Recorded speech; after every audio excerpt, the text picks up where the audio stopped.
কুল্লু নাফসিন যায়িকাতুল মাউত, প্রতিটি প্রাণ, প্রতিটি আত্মাকেই মৃত্যুর স্বাদ গ্রহণ করতে হবে। তবে এই আল্লাহ আয়াত শেষ করে নাই, এর পরের কথাগুলো শুনেন। আল্লাহ বলেন ওয়া ইন্নামা তুওয়াফাউনা উজুরাকুম ইয়াউমাল কিয়ামা, এবং অবশ্যই তোমাদেরকে তোমাদের সারা জিন্দেগীর কৃতকর্মের ফলাফল আখিরাতে কিয়ামতের দিন দেয়া হবে। এরপরে আল্লাহ বলেন ফামান যুহজিহা আনিন নার ওয়া উদখিলাল জান্নাতা ফাকাদ ফাজা। বাপ মনোযোগ দিয়া শুনেন, অল্পই শুনেন, দিল দিয়া শুনেন, একজনই শুনেন, আমার কোনো অসুবিধা নাই। আমি তো আর প্রার্থী না, কাজের সমস্যা নাই, আমার গুলো এত মানে সমর্থনের কি আছে যে আমি সবাই আমার ভোটার হাইতেই, এমন কিচ্ছু না। তা কাজে একজনই শুনেন। তাই এই জন্য বললাম যে আল্লাহ তাআলা বলেন ফামান যুহজিহা আনিন নার ওয়া উদখিলাল জান্নাতা। আল্লাহ বলেন আখিরাতের ময়দানে, হিসাবের মাঠে যাকে জাহান্নাম থেকে মুক্তি দেয়া হবে এবং জান্নাতে প্রবেশ করানো হবে, খোদার কসম আল্লাহ বলেন ফাকাত ফাজা, সেই কেবল সফল হলো, সেই কেবল কৃতকার্য হলো, সেই কেবল কামিয়াব হলো। এরপরও শেষ হয়েছে না কথা, আটটু রয়েছে। এরপরে আল্লাহ বলেন অতএব তোমরা যদি জানতে চাও বান্দা, তাহলে দুনিয়ার সফলতা ব্যর্থতা এটা। আল্লাহ বলেন ওয়ামাল হায়াতুদ দুনিয়া ইল্লা মাতাউল গুরুর। এই বান্দা মনে রেখো, দুনিয়ার জীবন শুধুই ধোঁকা, ধোঁকা, ধোঁকা, ধোঁকা, ধোঁকা, এটা ধোঁকা। দুনিয়া ধোঁকা। আল্লাহ বানানে ওয়ালা যিনি, তিনি বলছেন এটা ধোঁকা। যিনি সৃষ্টিকর্তা তিনি বলছেন, কোম্পানি বলছে এটা 2 নম্বর। আপনি কীর্তেন কোন গাছ জোরে, এটা 1 নম্বর। কোম্পানি প্রোডাক্ট করে যে উৎপাদন করছে যিনি, উনি বলছে এটা খেলনা, আপনি কীর্তেন কোন এটা আসল। যিনি বানাইছেন তিনি আল্লাহ, তিনি বলছেন ওয়ামা হাদিহিল হায়াতুদ দুনিয়া ইল্লা লাহবুন ওয়া লাইব। বান্দা দুনিয়া আমি বানাইছি, আমি জানি আমি কি বানাইছি। আল্লাহ বলে দুনিয়ার জীবন শুধুই তামাশা, শুধুই খেলাধুলা। লাহবুন লাইবুন, খেলাধুলা, তামাশা, মালাঠোলা। মালাঠোলা ছোটবেলায় আমরাও মালাঠোলা খেলছি, ছোটবেলায় আমরাও মালাঠোলা খেলছি। ছোট ছোট বাক্সের আপনার রান্না বান্না করছি, আর ছোট ছোটরা একসাথে অনেক রান্না বান্না মালা ঠোলা দিয়ে করছি। সন্ধ্যা হলে মা ডাক দিছে তো নিজের হাতে সব ভাঙ্গা চুরা আবার মায়ের ডাকে মায়ের কোলে ফিরে গেছি। এই না দুনিয়া? এই দুনিয়া আল্লাহ বলছে এরকম মালা ঠোলা।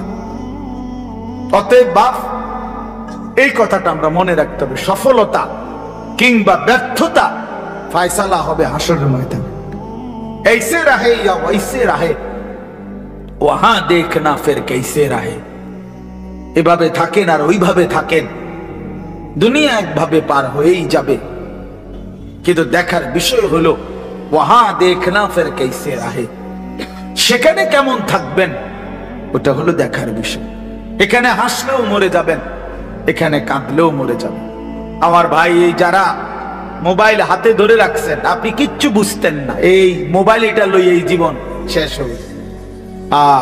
এই জিন্দেগি এই মোবাইলের উপরে শেষ। এই অসভ্যতাই জীবন শেষ, কিচ্ছু বোঝে না। ওই যে ভাই নিজে নিজে হাসে, এইটাই জিন্দেগি, এটা এক খামখেয়ালির জিন্দেগি। মনে রেখে, এই মোবাইলের আসক্ত জীবন কোনোদিনও সুখকর হয় না, সুখকর হয় না। এই মানুষটার জীবনের কোনো এক পর্যায়ে কোনো সেন্স কাজ করে না। সে 24 ঘন্টা জিন্দেগির সমস্ত আশা আকাঙ্ক্ষা, আবেগ, অনুভূতি, ইচ্ছা, অভিপ্রায় সব মোবাইলের মধ্যে খুঁজে। হাসেও মোবাইলে, কান্দেও মোবাইলে, জীবনের সব কিছুর সফলতা খোঁজে মোবাইল। মোবাইলে অনেক মানুষ আমার ছবিটা দেখছে, অতএব আমি সফল। এটা ঠিক মতো সবাই দেখে নাই, অতএব আমি ব্যর্থ। সবাই আমারে চিনছে মোবাইলের মাধ্যমে, অতএব আমি সফল। এবার যেমন একটা লাড়া দিতেই লইছে, একটা মানুষ চিনলেই এটা যেমন পাঞ্জাবি পিন্দাও খুললাও, বুঝলেন না কথা? একটা ডাইরেক্ট রাস্তার মাঝখান দিয়ে আটটা হোক, অসুবিধা কি? চিনছে তোমার না রে ভাইয়া, রাগ হয়ে না, এই কোনোভাবে মনোযোগ হয় না। এই জিন্দিগি সুন্দর হয় না বাপ, এই জীবন সুন্দর হয় না। এই এমনি এমনি চলে যায়, দিন নাই, রাত নাই, সকাল নাই, দুপুর নাই, সন্ধ্যা নাই। এটা কেমন জিন্দিগি ভাই? এই কেমন জীবন? 24 ঘন্টা মোবাইল, 24 ঘন্টাই মোবাইল। এই কেমন জিন্দিগি? এই পৃথিবীতে আর কোনো কাজ নাই? এই পৃথিবী গড়ারও কোনো প্রয়োজন নাই, আখিরাত গড়ারও প্রয়োজন। আমরা কিতাব পড়ছি, আমার কাছে আরবি কিতাব আছে, কিমাতুজ জামান ইনদাল উলামা। এই কিতাবের মধ্যে আছে মানে উলামায়ে কেরামের নিকট সময়ের মূল্য। তো এই কিতাবে আমরা পড়ছি, এক বুজুর্গকে এক সাধারণ মানুষ আইসা বলছে, হযরত আপনার সাথে আমি একটু কথা বলবো। তিনি বললেন, কোনো প্রয়োজনীয় মাসআলা? বললেন না, এমনি একটু কথা বলতাম। তখন উনি বললেন যে তাহলে তুমি সূর্যের গতিকে কিছুক্ষণের জন্য থামায় রাখো, যতক্ষণ তুমি কথা বলতে চাচ্ছ। যদি তুমি সূর্যের গতি থামাইতে পারো তাইলে আমি রাজি আছি, আর যদি না পারো তাহলে তুমি আমার হায়াতের এই আধা ঘন্টা কেন নষ্ট করো? এই সময় তো আমার, এই 20 মিনিট তো তোমার গেলে আমারও যাবে, 30 মিনিট তো তোমার গেলে আমারও যাবে, তুমি কেন নষ্ট করবে আমার এই হায়াত? বলে এইভাবে ভাবতেন না, এইভাবে ভাবছেন, প্রতি সেকেন্ড আমার থেকেই যায়। ইরতাহালাতিদ দুনিয়া মুদবিরা ওয়ারতাহালাতিল আখিরাতু মুকবিলা। নবী সাল্লাল্লাহু আলাইহি ওয়াসাল্লাম বলছেন, উম্মত, প্রতি মুহূর্তে, প্রতি সেকেন্ডে দুনিয়া তোমার পিছনে যায়, আখিরাত তোমার আগে আসে। এক এক ঘন্টা যাচ্ছে মানে আমার দুনিয়া যাচ্ছে, প্রতি ঘন্টা যাচ্ছে মানে আমার আখিরাত আগাচ্ছে। আমি কবরের দিকে আগাইতেছি, আমি আখিরাতের দিকে আগাইতেছি। ফাকুনু আবনা আল আখিরা ওয়ালা তাকুনু আবনা আদ দুনিয়া। নবী সাল্লাল্লাহু আলাইহি সাল্লাম বলেন, অতএব আখিরাতের সন্তান হও, দুনিয়ার সন্তান হইও না। অর্থাৎ নবীজি বলছেন, উম্মত, আখিরাতের পরিচয়ে পরিচিত হও, শুধু দুনিয়ার পরিচয়ে পরিচিত হইও। শুধু ডাক্তার, শুধু ইঞ্জিনিয়ার, শুধু ব্যারিস্টার, শুধু উকিল, শুধু চাকরিজীবী, শুধু ব্যবসায়ী, শুধু রাজনীতিবিদ, শুধু শুধু এতটুকুই, শুধু একটা দুনিয়ার পরিচয়, ড্রাইভার, শুধু কুলি, শুধু দিনমজুর, শুধু কৃষক, এ তো দুনিয়ার পরিচয়। আল্লাহর নবী বলছেন, আখিরাতের পরিচয়ে পরিচিত হও। লোকে যেন বলে সে নামাজি, সে চরিত্রবান, সে দিনদার, সে আখলাকওয়ালা, সে মসজিদকে ভালোবাসে, মাদ্রাসাকে ভালোবাসে, উলামায়ে কেরামকে ভালোবাসে। হ্যাঁ, বছর শেষে হিসেব করে যাকাত দেয়, বা জামাত মসজিদে নামাজ পড়ে, রমজানে রোজা আদায় করে, হালাল হারামের পার্থক্য মেনে চলে। লোকে যেন বলে দিনদার, লোকে যেন বলে ফরহেজগার, লোকে যেন বলে আল্লাহওয়ালা। খোদার কসম, নবী বলছে, উম্মত, এমন পরিচয়ে পরিচিত হও, শুধু দুনিয়ার পরিচয় লাগাইও না, শুধু দুনিয়ার পরিচয়ে পরিচিত হইও না। এই জন্য আমার বাপ, আমি আমার এই কথাটা বললাম, সফলতা কিংবা ব্যর্থতার জন্য এটা কোনো বিষয় না, বিষয় হলো আখিরাত। ফামান যুহজিহা আনিন নার ওয়া উদখিলাল জান্নাহ ফাকাদ ফাজা।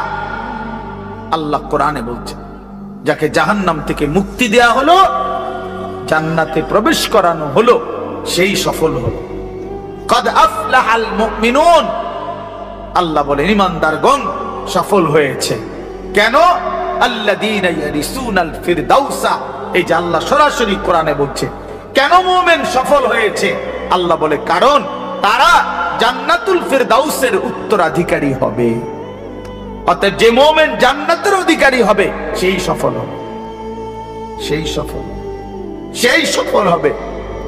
وقالوا الحمد لله الذي اذهب عنا الحزن ان ربنا لغفور شكور। আল্লাহ বলে জান্নাতি বান্দা জান্নাতে ঢুকে বলবে আল্লাহ আপনার প্রশংসা করছি, আজকে আমার জীবনের যত দুশ্চিন্তা চিরতরে শেষ হলো, আজ আমি জান্নাতে ঢুকলাম। এই মুমিন থামবে সেদিন, জান্নাতে ঢুকবে যেদিন। মুমিন তৃপ্ত হবে সেদিন, জান্নাতে যাবে যেদিন। মুমিনের জিন্দেগীর সমাপ্তি হবে, সমস্ত চিন্তা ফিকির পেরেশানি, সমস্ত অস্থিরতা, সমস্ত মেহনত, সমস্ত টেনশনের সমাপ্তি হবে সেদিন খোদার জান্নাতে ঢুকবে যেদিন। এজন্য বাপ বুঝতে শিখেন, আমিও আপনিও দুনিয়া বাদ দিতে বলি না।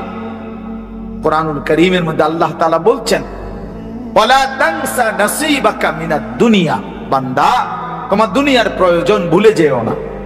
আমি তোমারে দুনিয়া ছাড়তে বলি না, দুনিয়া ছেড়ে দিলে তুমি আমল করবা কেমন, হায়াত না পাইলে বন্দেগী করবা কেমন। দুনিয়া বাদ দিতে বলেন, আখিরাতকে 24 ঘন্টা সঙ্গী বানাইতে বলছে, সঙ্গী বানাইতে বলছে। কোরআনে আল্লাহ দোয়া শিখাইছে, মুমিনের দোয়া। আপনারা সবাই পারেন এই দোয়াটা, সবাই এই দোয়া এটা পারে। রব্বানা আতিনা ফিদ দুনিয়া হাসানা ওয়া ফিল আখিরাতি হাসানা ওয়া কিনা আযাবান নার। আয় আল্লাহ আমি পুরা দুনিয়া চাই না, আল্লাহ আমি পুরা দুনিয়ার যা ইচ্ছা তাই চাই না। দুনিয়ার মধ্যে যা হালাল, যা পবিত্র, যা উত্তম, যা বৈধ, যা আপনার অনুমোদিত, আমাকে সেই হাসানা উত্তম যা তা দুনিয়ায় দেন, আখিরাতে যা উত্তম আপনি তা দেন, জাহান্নামের আযাব থেকে মুক্তি দিয়ে দেন। তাহলে দুনিয়া চাইতে নিষেধ করছে, উত্তমটা চাইবেন। আল্লাহ দুনিয়া দেন, তবে হালাল হারাম মিলাই আনা, হালাল দেন, জায়েজ না জায়েজ মিলাই আনা। সুদের টাকা, চুরির টাকা, কিস্তির টাকা, ঘুষের টাকা, ওজনে কম দেওয়া টাকা, বাটফারির টাকা, 3 নম্বরই টাকা, 6 নম্বরই টাকা, এমন টাকা দিয়েন না, মাও লাগবে না। এমন দুনিয়া ছেড়ে দিলাম, এমন দুনিয়া ছেড়ে দিলাম। এজন্য বাপ এটা ইনসাফের সাথে ভাবা উচিত। আপনাদেরকে বলি, একজনকেই বললাম ফিকির কইরেন, ফিকির কইরেন। অনেক কিশোর যুবক ছেলে বুঝতেই চায় না, ওই মনে করে রং তামাশার এই জিন্দেগি এটাই শেষ, এটাই শেষ। সারা রাত নারী ছবি, উলঙ্গ দৃশ্য, সারাদিন নিজের মতো করে আড্ডা দেয়, তার মনে যা চায়। চুল এমন রাখছো, আমার মন চাইছে। পরনের পোশাক এমন কেন, আমার মন চাইছে। ইউর উইশ ইউর লাইফ, তোমার চয়েস তোমার লাইফ, তোমার পছন্দ তোমার জীবন। বাহ, বেঈমানদের কথা এটা। ইউর লাইফ ইউর চয়েস, তোমার জীবন তোমার চয়েস, তোমার যেটা ভাল লাগে এটা করো। অন্য এখানে কি, অন্য এখানে কি? তোমার হিন্দু মেয়ে পছন্দ হয়েছে, ঠিক আছে। তোমার ইহুদি পছন্দ হয়েছে, হ্যাঁ ঠিক আছে। এখানে অন্য কি? তোমার যেটা ভাল লাগে এটা, তোমার যেটা মন চায় এটা, তোমার পছন্দই তোমার জীবন। খোদার কসম, কোরআন শরীফের আয়াত আছে বাপ, সূরা আরাফের মধ্যে আল্লাহ তাআলা বলছে, এই মনের ইচ্ছা মতো যে চলে, ওয়াত্তাবা হাওয়াহু, যে তার নফসের মনের চাহিদার অনুসরণ করে, আল্লাহর বিধান, রাসূলের বিধান, কোরআনের বিধান, ইসলামের বিধান, ধর্মের বিধান কিছুই যে মানে না, কোনো ধার ধারে না, পরোয়া করে না, পাত্তা দেয় না, আল্লাহর কসম, আল্লাহ কোরআনে বলছেন ফামাসালুহু কামাসালিল কালব, ওই ব্যক্তির উদাহরণ, ওই ব্যক্তির জিন্দেগি কুকুরের মতো, কুত্তার মতো, কুত্তার মতো, কুত্তার মতো, কুত্তার মতো। বেটা ওই জিন্দেগি কুত্তার জিন্দেগি, ওই জিন্দেগি কুত্তার জিন্দেগি। আমি বললাম কোরআনের আয়াত এটা।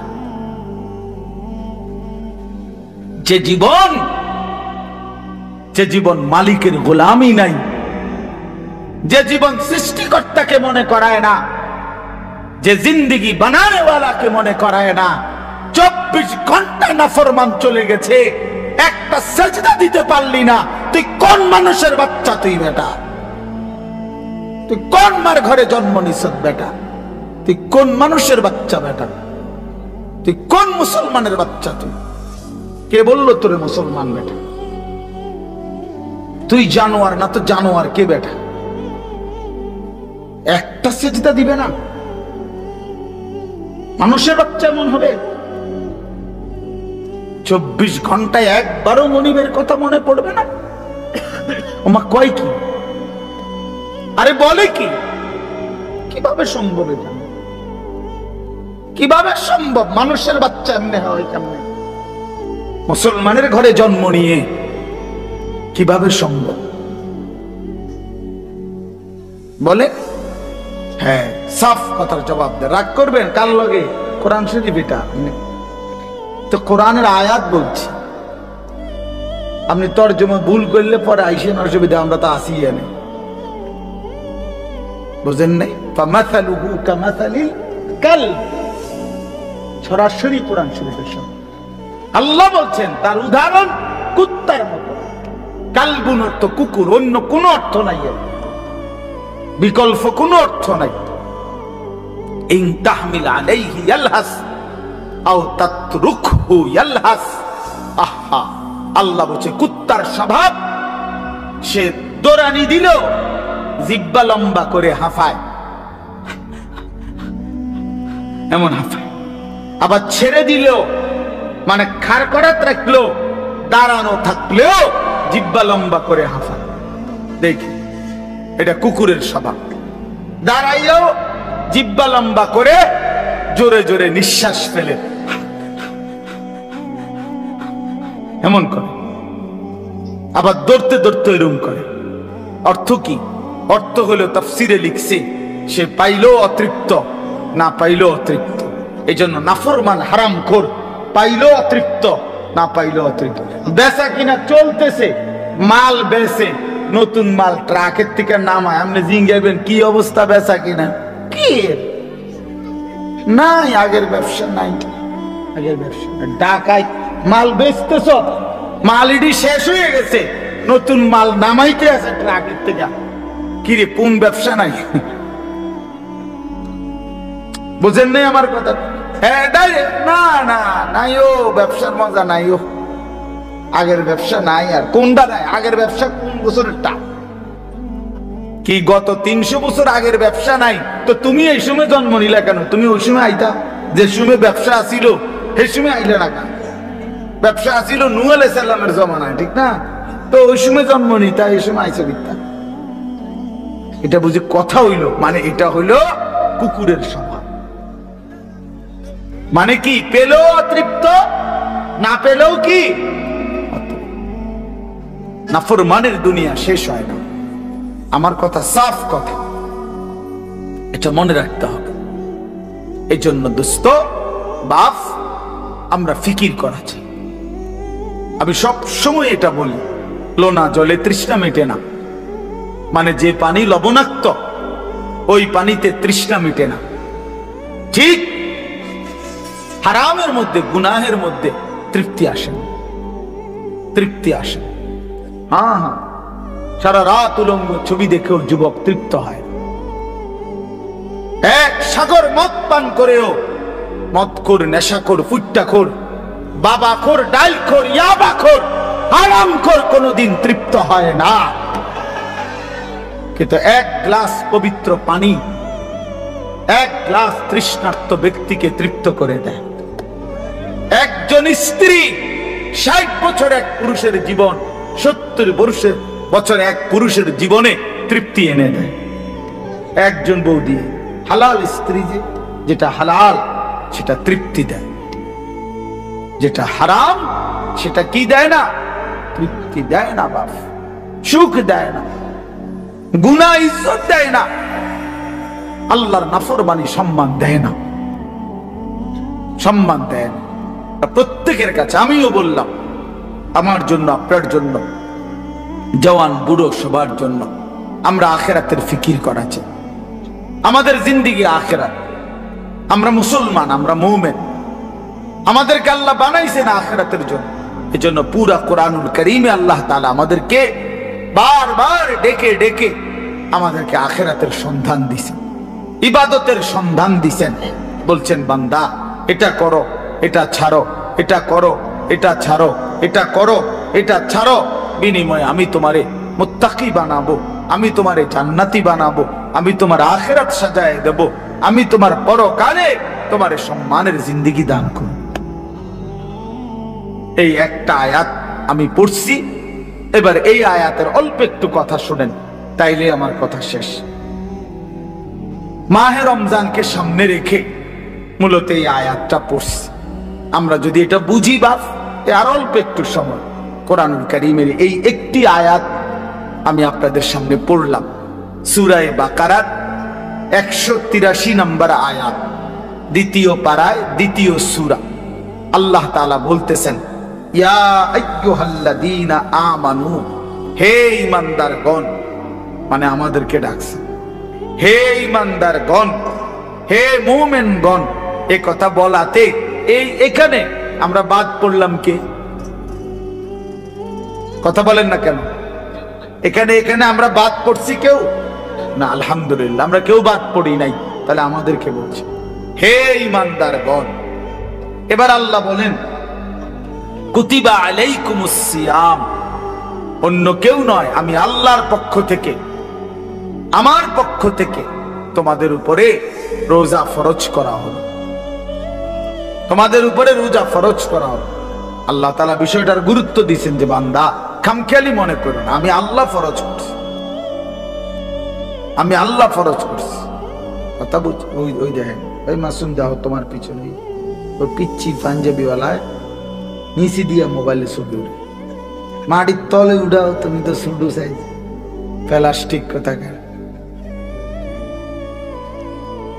একটা ফালতু। মানে কিছু মানুষের আরো 2-3 জন দেখছি এইটা ছাড়ে না, ছাড়তেই পারে না। কি আশ্চর্য! মানে এটা এক ধরনের মানুষের স্বভাব, কিছু মানুষ। হ্যাঁ হ্যাঁ, না না, রোগ না, মানে এটা এক ধরনের মানসিকতা হলো যে হুজুর, মূল কথা হইলো আমি আসলে কারো কথাই শুনি না, তা আমরা হঠাৎ আমাদের কথা শুই না, আমার সিরিয়াল নষ্ট করতে আমি চাই না। জিন্দেগি, আমার জিন্দেগির একটা সৌন্দর্য আছে, আমি কারো কথা মানি না, কারো কথা শুনি না। কাজেই আমনে তারও কত বালা হুজুর কইছে, আমি ছাড়ছি না। আর আপনাদের বুড়া হুজুর আইছেন মিয়া বিন্দাসরতে, আমনে আমারে ঠিক করে লাগেন ধরো মিয়া। এই গাদ্দার মানসিকতায়, গাদ্দার সিদ্ধান্তই নিয়েছে আমার বাপ। আমি একটা মিনিট বুঝাই, না না, খাওয়ার জন্য একটা জিনিস বুঝাইতে চাচ্ছি।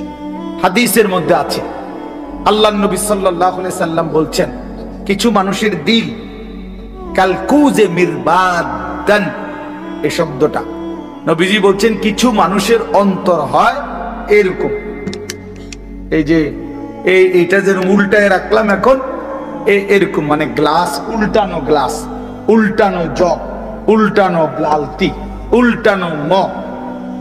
এই শব্দের অর্থ হইল, এইটা যদি এখন এমনি রাখে, মানে কোন একটা গ্লাসে, তাহলে এইটার উপরে যদি আটলান্টিক মহাসাগরের পানিও ফালায়, পূর্বে এটা কেন? এই নবীজি কালকুজে মিরবাদান, কিছু মানুষের দিল থাকে এমন উল্টানো যে এইটারতে পৃথিবীর সমস্ত আল্লাহর কথা, উলামায়ে কেরামের সব কথা কিছুই তার কলিজায় আর ঢোকে না। কারণ এটা তো কি হয়ে গেছে, এবার তো আটলান্টিক সাগরের পানি তো আর লা ইয়ারিফু মারুফান ওয়ালা ইউনকিরু মুনকারান। নবীজি বলেন, এই উল্টানো দিলে আর কোন নেক কাজ তার কাছে বুঝে আসে না, কোন গুনাহের কাজ আর ছুটে না। রাগ হইয়েন না ভাইয়া, আমি অনুরোধ করলাম বুঝতে শিখেন। শুধু আমি উপরের দিকে তাকাইয়া আমার মতো বলে গেলাম, আমি এটার মানুষ না। ব্যক্তিগতভাবে আমার কথা হইল, আমার শ্রোতা আমার আমানত, আমার সময় আমার আমানত। অতএব আমি এই জন্য সবার দিকে নজর রাখি। আল্লাহর কথার প্রতি মনোযোগী হইতে হবে। আল্লাহর নবী সাল্লাল্লাহু আলাইহি ওয়াসাল্লাম, আপনি জিজ্ঞাসা করেন হুজুরদেরকে, নবীজি 5 ওয়াক্ত নামাজের পরে আজীবন নবীজি একটা দোয়া, যে দোয়াগুলো নবীজি করতেন এর মধ্যে একটা দোয়া এইটা, যে ইয়া মুকাল্লিবাল কুলুব সাব্বিত কলবি আলা দীনিক। হে অন্তর সমূহের পরিবর্তনকারী আল্লাহ, আপনি আমার অন্তর, আমার দিল আপনার দ্বীনের উপরে মজবুত রাখেন। আল্লাহ, সুখে থাকি দুঃখে থাকি, আনন্দে থাকি বেদনায় থাকি, রাতে কিংবা দিনে, আলোতে কিংবা অন্ধকারে, একাকিতে কিংবা প্রকাশ্যে, হ্যাঁ, ঘরে কিংবা মাঠে, নিচে কিংবা উপরে, সর্বাবস্থায় যেন আপনার গোলামি করি, আপনার সেজদা করি, আপনাকে যেন না ভুলি। আল্লাহ, এমন একটা মজবুত দিল আপনি আমারে দান করেন। নবীজিটা দোয়া করতেন, দোয়া করতেন। এজন্য আল্লাহর কাছে চাইতে হয় তৌফিক। আল্লাহুম্মা আইন্নি আলা যিকরিকা ওয়া শুকরিকা ওয়া হুসনি ইবাদাতিক। আপনার ছেলেটা নামাজ পড়ে না চাচা, কয়দিন চাইছেন এটা? আল্লাহর কাছে চাইছেন কয়দিন? চোখের পানি ফেলছেন কয়দিন? অঝরে কাঁদছেন কয়দিন? ছেলের বিদেশের লাইগা কতজন হুজুরে কইছেন? ফুলার নামাজের লাইগা কয়জন হুজুরে কইছেন? বলেন। দোতলার ছাদ ডালাই এটা কইছেন কতজনের? ভাই দোয়া কইলো দোতলার ছাদ ডালাই, খাস একটা দোয়া কইলো। কিটা খাস দোয়া? কিটা আবার ছাদ ডালার মধ্যে আবার খাস দোয়া কি? মানে যাতে করে এমন ভাবে ডালাই হয়, ডালার লগে যেন নিচের দিকে ছাদ দিয়ে হয়ে যায়। খাস দোয়া না এটা, একেবারে জাঁতা দিয়ে যেন এটা নিচের দিকে যায় না, এটা যেন ডাইবা যায় আর কি। শক্তর সাফে এমন শক্ত যেন হয় যেন এটা সাফের লগে ডাইবা যায়। দুনিয়া দুনিয়া নিয়ে এই পরিমাণ দোয়া চাইলেন, আখিরাতের দোয়া কই চাইলেন? কয়দিন বলছেন হুজুর দোয়া করেন বিবি যেন পর্দানসীন হয়, ছেলেটা যেন নামাজি হয়, মেয়েটা যেন চরিত্রবান হয়, ছেলের বউ যেন নেককার হয়, নাতি নাতনি যেন কোরআন পড়নেওয়ালা হয়।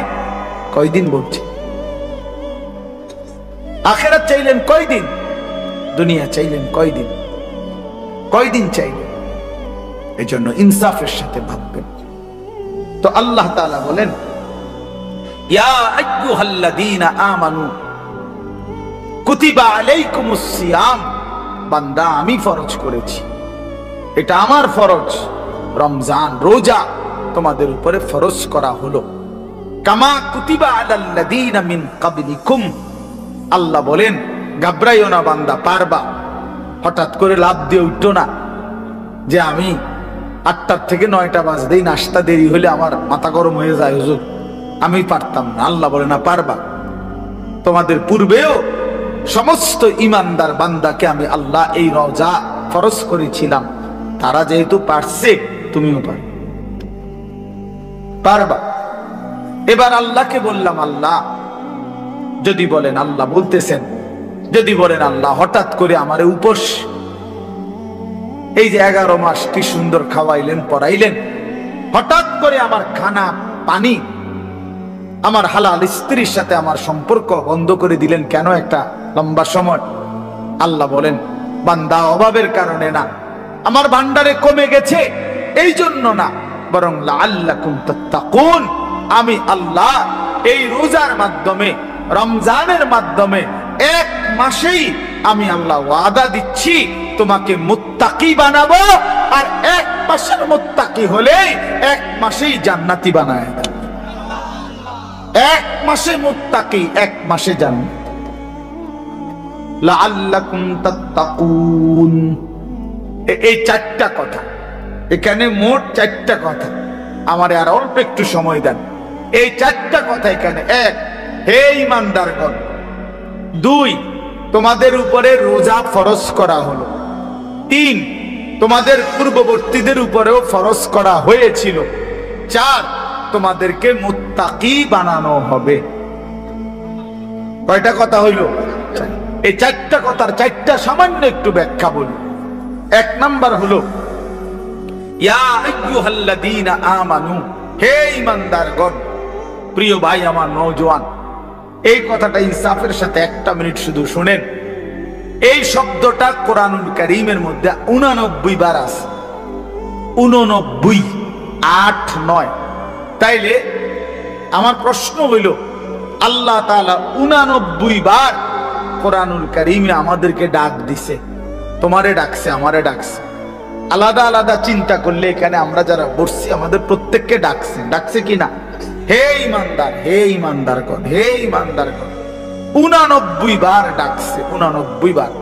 89 বার ডেকে কখনো বলছে নামাজ পড়তে, কখনো বলছে রোজা রাখতে, কখনো বলছে হজ করতে, কখনো বলছে গুনাহ ছেড়ে দিতে, কখনো বলছে আল্লাহ তাআলার ইবাদত করতে।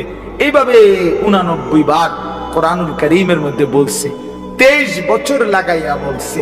30 পারা কোরআনের মধ্যে বলছে। জিব্রাইলের মাধ্যমে পাঠিয়ে বলছে। প্রিয় নবী সাল্লাল্লাহু আলাইহি সাল্লামের কাছে নাজিল করে বলছে। কোরআন শরীফের একটা আয়াত আছে, আয়াতে আল্লাহ জিজ্ঞেস করছে আমাদেরকে, ফাবি আইয়ি হাদিসিন বাদাহু ইউমিনুন। এই প্রশ্নের উত্তর আপনারা দিবেন এখন। আল্লাহ বলছে, বান্দা, এই যে আমি মনে করো এক একটা কথা 89 বার বললাম, 80 বার, 82 বার আমি আল্লাহ নামাজের কথা বললাম। 23 বছর আমি কোরআন নাজিল করলাম। 30 পারা কোরআন নাজিল করলাম। আমি আল্লাহ আমার রাসূলের কাছে নাজিল করলাম, শ্রেষ্ঠ ফেরেশতা দিয়ে নাজিল করলাম। আল্লাহ এবার জানতে চাইছে, ফাবি আইয়ি হাদিসিন বাদাহু ইউমিনুন।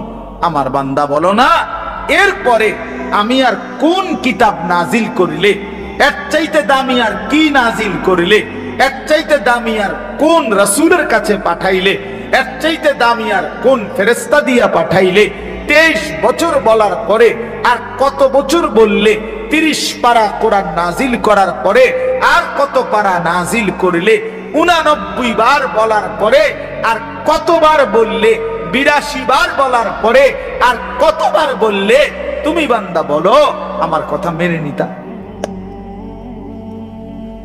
আল্লাহ জানতে চাইছে। কোরআন শরীফের আয়াত, তবে আইয়ি হাদিস 29 পারায় ওই সূরাটা আছে। ওই সূরা মুরসালাত, ওই সূরার মধ্যে আল্লাহ এটা জিজ্ঞেস করছে, বান্দা বলো না আমি আল্লাহ আর কি বললে, কেমনে বললে, আর কতবার বললে তুমি আমার কথা মেনে নিতা? অতএব বাপ যারা নামাজ পড়েন না, নওজোয়ান ভাই তোমরা যারা নামাজ পড়ো না, দোস্ত ইনসাফের সাথে এই রাত অন্ধকারে একাকী 1টা মিনিটের জন্য হইল যদি মায়ের বুকের দুধ পান করে থাকো ভাইয়া, তো একবার হলো যদি মুসলমানের ঘরে জন্ম নিয়ে থাকো বন্ধু, একবার হইল ভাইবো যে তোমার আল্লাহ তোমার কাছে জানতে চাইছে যে বান্দা আমি আর কতবার বললে, আমি আর কত পারা নাজিল করলে? আমি 23 বছর বলে গেলাম। 23 বছর বলার পরও যেহেতু হয় নাই, তুমি বলে দাও বান্দা আমি আল্লাহ আর কতবার বললে, কত বছর বললে তুমি আমাকে মেনে নিতা, আমার কথাগুলো মেনে নিতা? কি বলবেন? হ্যাঁ, কি জবাব দিবেন বলেন? জবাব দেন। বেনামাজি জবাব দেন, সুদখোর জবাব দেন, এই হারামখোর জবাব দেন, বলেন। আর কত বছর বললে, কতবার বললে সুদ ছেড়ে দিতেন? আর কতবার বললে মিথ্যা ছেড়ে দিতেন? যেই বোনেরা বেপর্দা, ওই বেহায়া বেপর্দা নারীকে জিজ্ঞাসা করেন, এই অসভ্য বেহায়া নারী, আর কতবার বললে তুই পর্দা করতি বোন, বল, বলেন। আহ, কিভাবে সম্ভব? আমি জিন্দেগিতে বহু চিন্তা করে দেখছি, আমি বহুত ভাবছি, বিশ্বাস করেন। একটা মুসলমানের বাচ্চা মুসলমানের ঘরে জন্ম নিয়া, মুসলমান পরিচয় দিয়া, খোদার 365 দিনে 1 বছর কোনদিন ফজরের নামাজ একদিনও পড়লো না, মুসলমানের বাচ্চা এত বড় জানোয়ার কেমনে হইল? আমি এই কথাটা রীতিমতো আমার মন চায় না ডক্টরেট করি, যেটা বুঝতে, যেটা পিএইচডি করা দরকার। কিভাবে সম্ভব? মানুষের বাচ্চা কেমনে এত বড় হাইওয়ান হয়? আরে কোন কি এটা কিটা আসল? আমি কোনোভাবে কোনো ক্যালকুলেশন দিয়ে এটা মিলাইতারি না। একটা বছর বেটা তুই নাফরমান, কোনদিন ফজরের নামাজ পড়লি না? আরে তুই কি মানুষের বাচ্চা রে? এটা কিভাবে সম্ভব ভাইয়া? ওই কোন মার ঘরে জন্ম নিল? আহা, তার মা কোথায়, তার বাবা কোথায়? কিভাবে সম্ভব? ওই মা কেমনে মেনে নিল? ওই বাবা কেমনে মেনে নিল? 16 বছর 18 বছর আপন ঘরে, মা বাবার ঘরে ঘুমায় সন্তান, কোনদিন ফজরের নামাজ পড়ে না। মায়ের চোখেও এক ফোঁটা পানি নাই, বাবার চোখেও এক ফোঁটা পানি নাই। আহ, মা বাপ কেমনে মেনে নিল? সন্তানে বা কেমনে মেনে নিল? এভাবে কেমনে আল্লাহকে ভুলে গেল? ইয়া আইয়ুহাল ইনসান মা গাররাকা বিরাব্বিকাল কারীম। রব্বুল আলামিন বলে, বান্দা, হে মানুষ, আমার মতো দয়ালু মেহেরবান মনিব থেকে কে তোমাকে ধোঁকা দিল? কে দিল? এত বড় আসমান দিয়ে আমি আল্লাহ সাজাইলাম, এত বড় জমিন আমি আল্লাহ তোমার জন্য বিছিয়ে দিলাম, এত বড় কায়নাত আমি রব্বুল আলামিন বানাইলাম, বিনিময়ে আমি বুঝি একটা সেজদা পাইলাম না? কেমনে পারলা বান্দা? মা গাররাকা বিরাব্বিকাল কারীম।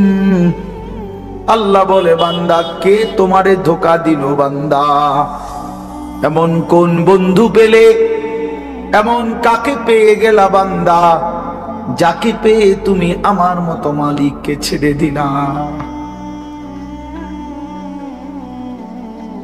7 আসমান দিয়ে 7 জমিন দিয়ে 24 ঘন্টা নিঃশ্বাস দিলাম, চোখ নাক কান দেহ অঙ্গ প্রত্যঙ্গ সচল রাখলাম। এত কিছুর বিনিময়ে আমি বুঝি তুমি বান্দার দিল মন পাইলাম না, তোমার বুঝি দিল গলাইতে পারলাম না। আহ, হায়, 1 মিনিট ভাই, কোন এক বেনামাজি কেউ যদি এখানে থাকো ভাই, 1 মিনিট ভাই, আজকেই ভাই, ঘুমাইবার আগে ভাই,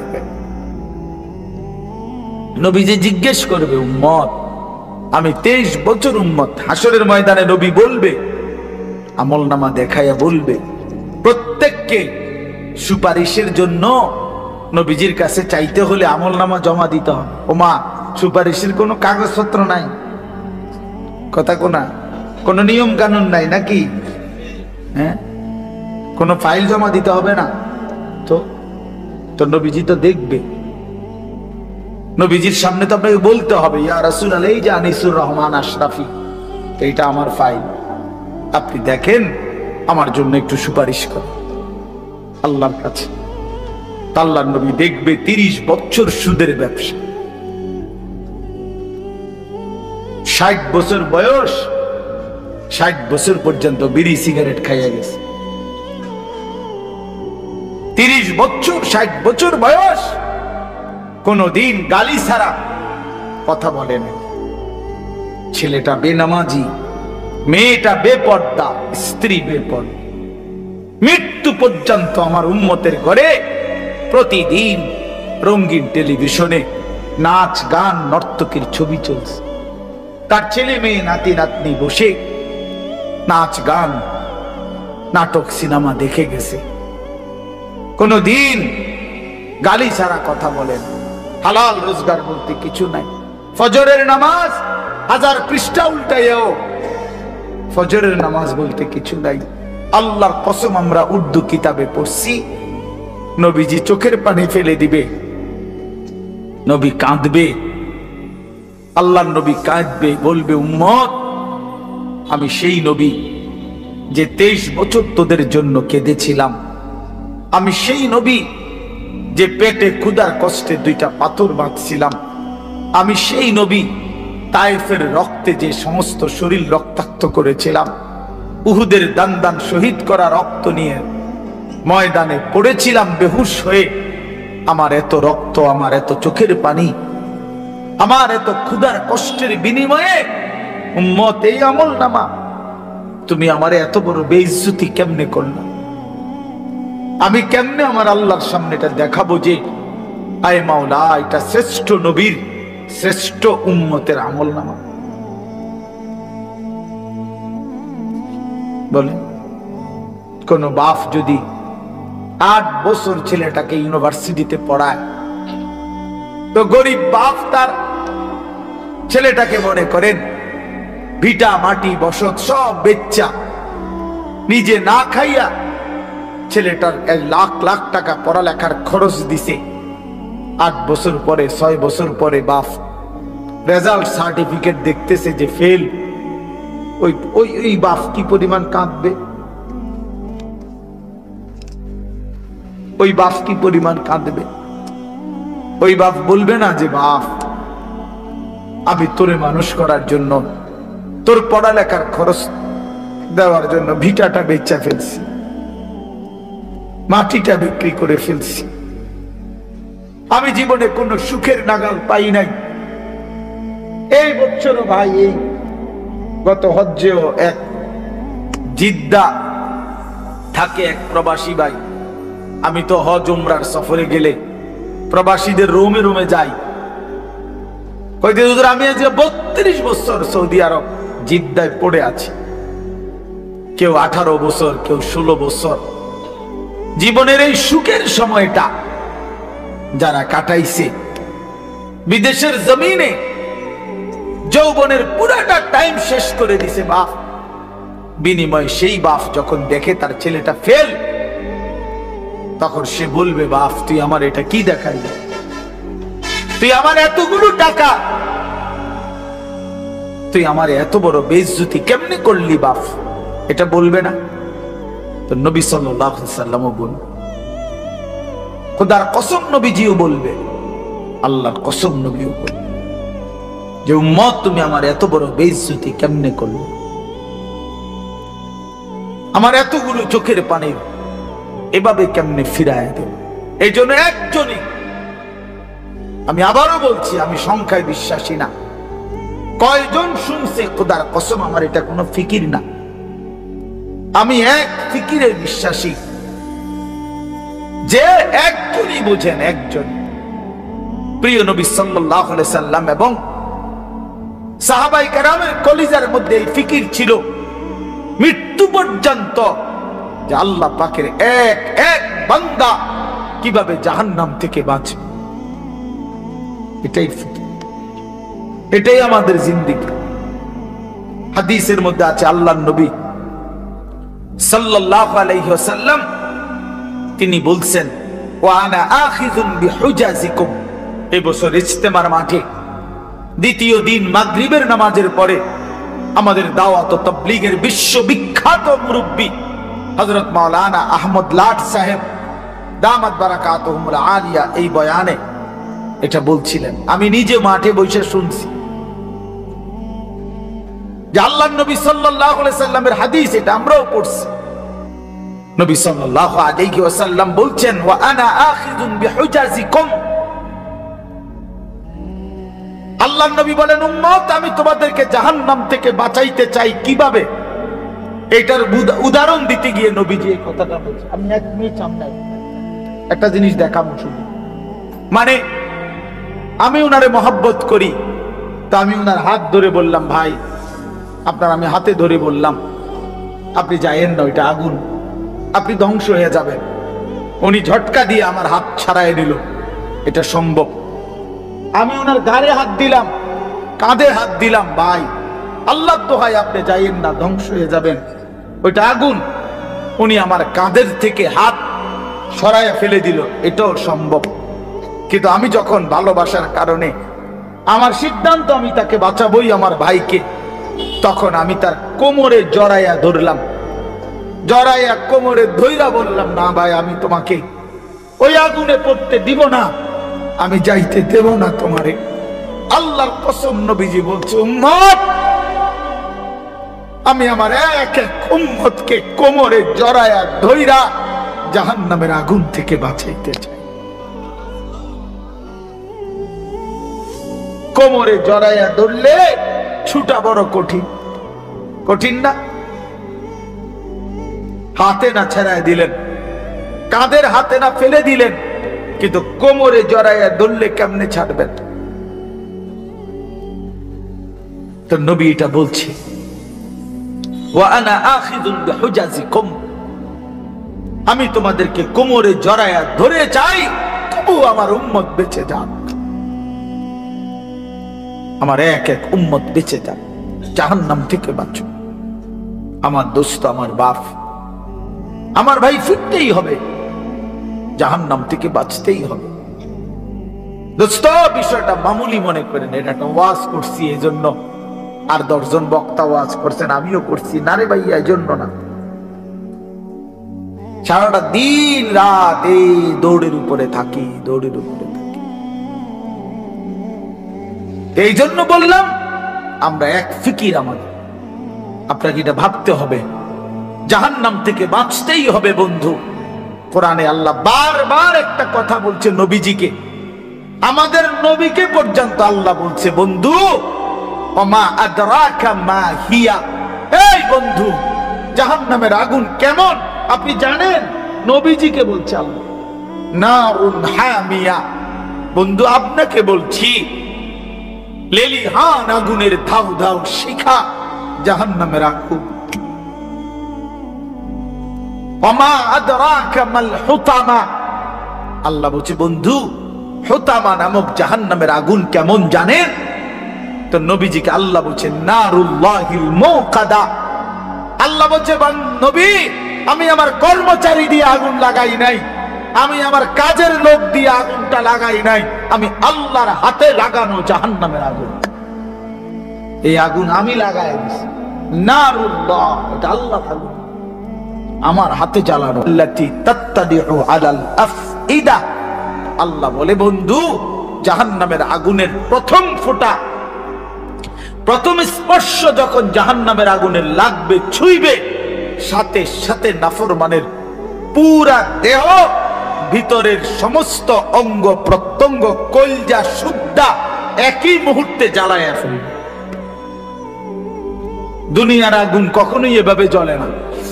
দুনিয়ার আগুন এক সাইড থেকে জ্বলতে থাকে, চেষ্টা করে লাফালাফি করলে, দৌড়ঝাঁপ করলে, ইচ্ছা করলে হয়তো বাঁচানো যায়। এটুকু পুড়ে গেছে, বাকিটা বাইচা গেছে, এটুকু পুড়া গেছে, বাকিটা বাইচা গেছে, আঙ্গুলগুলো পুড়া গেছে, বাকিটা বাইচা গেছে, ঠিক না? দুনিয়ার আগুন এরকম ধীরে ধীরে পড়ে, ধীরে ধীরে ধীরে ধীরে। কিন্তু আল্লাহর কসম, আল্লাহ কোরআনে বলছে, জাহান্নামের আগুন যখন প্রথম সেকেন্ড স্পর্শ করবে, কলজা সুদ্ধা, ভেতর বাহির পুরাটা একসাথে প্রথম মুহূর্তেই জ্বালায় ফেলবে। লাভ দিবেন, দৌড়াবেন না, ইন্নাহা আলাইহিম মুসাদা ফি আমাদিম মুমাদ্দাদা, আল্লাহ বলেন, আগে জাহান্নামের মোটা খুঁটিতে বান দেওয়া হবে, এরপরে আগুন জ্বালানো। হ্যাঁ, এটা কোরআন শরীফের আয়াত। খুযুহু ফাগুল্লু, আল্লাহ বলে, ফেরেশতাদেরকে, জাহান্নামীকে ধরো এবং বাঁধো, সুম্মাল জাহিমা সাল্লু, এরপরে লাথি দিয়া জাহান্নামে ছুঁড়ে মারো। কোরআন শরীফের আয়াত। খামখেয়ালি করেন না ছেলেরা, খামখেয়ালি করেন না। হ্যাঁ, একটা মোবাইল, একটা নারী, একটা ছবি, একটা উলঙ্গ দৃশ্য, দোস্ত, এটুকুতে এমন সুন্দর জীবন নষ্ট করে দিও না। একটা মোটর সাইকেল দিয়া জিন্দিগি শেষ করে দিও না। মোটর সাইকেল একটা পাইলে কুত্তার মতো এটারে চালা, এমন জোরে ছাড়ে, এটারে মনে হয় যেন কুকুরে কামড় দিছে, এই জন্য এটারে এত জোরে ছাড়ছে। আশ্চর্য, এটা কি ব্যারাম? এটার কোনো যুক্তি তো থাকতে হবে। বলেন, একটা যুক্তি তো থাকা চাই। তুমি এত জোরে ছাড়লা, তুমি তো একটু পরে কাভার্ডের সাথে লরির সাথে একটা ধাক্কা খাইয়া তোমার মাথা ফাইটা যাবে, তোমার পাওটা ভাঙ্গে যাবে, এইটাও বোঝে না। আর যদি বলে যে এত জোরে চালাইছি মানুষে যাতে দেখে, তো মানুষে বা দেখবো কেমনে? দেখতে দেখতে তো তুমি নিমসা। মা কথা বোঝেন না। আমি মনে করেন মাত্র পজিশন নিলাম যে আমি সামু হেতের মোটর সাইকেলটা হেতে তো গেছে গা চান্দিরা, তা আমি কেমনে দৌড়াবো তোমার ভিসি ভিসিরা চাইতাম বললে তোমার এই কারবারটা? তো এটা সাহে কে? একটা বিকৃত মস্তিষ্ক ছাড়া, অসুস্থ মানসিকতা ছাড়া আর কিচ্ছু না। হ্যাঁ হ্যাঁ, আওয়াজ, এটার আওয়াজ, এটা চ্যালেঞ্জার 5, এটা খুইলা, এটা একেবারে বিভৎস। মানে ইচ্ছা করে এত বড় শব্দটাকে যার পছন্দ হয়, আমার নিশ্চিত তার যে তার সিরা গেছে, তার মাথা তার অন্য কেউ সিরা লাইছে, এটা নিশ্চিত, কোনো সন্দেহ নেই, কোনো সন্দেহ, কোনো সন্দেহ, হ্যাঁ কোনো সন্দেহ না। এর জন্য হের মাথার তার সিরা লাইছে দেখে সে মোটর সাইকেলের তার সিরা লাইছে। হ্যাঁ হ্যাঁ, দুটোটা মাথা। নাউযুবিল্লাহ, নাউযুবিল্লাহ। আল্লাহ পাক আমাদেরকে বিবেক দান করেন, ইনসাফ দান করেন। তো বলতেছিলাম, আল্লাহ তাআলা বলেন, হে ঈমানদার, আমি এই কথাটাই বলছি, এই এক শব্দ বললাম, আল্লাহ জানতে চাইছে, বান্দা বলো না।